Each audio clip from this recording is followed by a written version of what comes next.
sitting here with Eric Miles, the founder of Futures Realty Group, and Malik Moore, Eric's close friend and assistant. How are you guys today?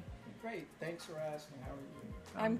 I'm doing well. I'm doing well. Thank you for asking. Oh, you're welcome. Thank you for being here. So, Eric, how did you get started in real estate? Well, I purchased, at least I thought, an affordable property from the newspaper, the local newspaper. Oh, you just found it in the newspaper? Yeah, that was some time ago. Okay. When prices were very reasonable. In fact, I think, and we'll talk about this later, the prices are similar to when I first got into real estate. But when we bought our first project, it was $15,000. It was a single-family home in a impoverished neighborhood. Okay. I figured that if we had the ability of finding the financing, we can actually provide housing, affordable housing, to those in the neighborhood. Well, it doesn't always work that easy. Of course, there were a lot of hiccups, a lot of problems, but we managed to get out of there profitable. And how did you manage that? Through the grace of God, because none of us had any real estate background. Okay. What actually happened was my introduction to meeting an appraiser. I remember him walking in and saying, "Why would you build a house like this in a neighborhood as such?" And of course, I didn't understand it back then, but he was absolutely correct. We over-improved the property. I was proud of the project, but it was definitely an over-improvement. We spent over budget, probably $30,000. Wow. Yeah. And we were still profitable at $56,000. After that first check, I retired as an accountant. Okay, and then what did you do after that? Lost more money. Oh, ouch. Lost more money simply because not having the proper discipline of real estate. Okay, and how did you manage to get proper discipline? Advanced education. And that advanced education came from becoming a licensed real estate agent. Okay.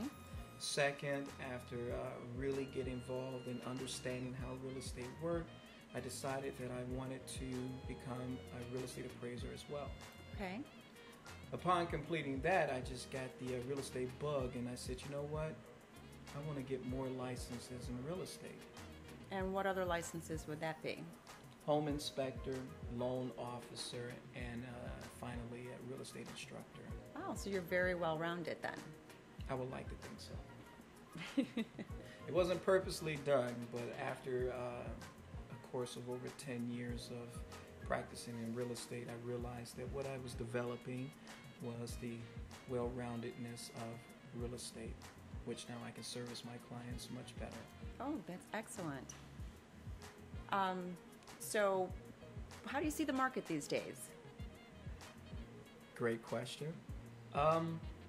Depending on the person that you're asking, and that person has to have a complete understanding of the cycles of real estate. Your normal person that goes to work every day and doesn't have the real estate discipline will say that the market is horrible.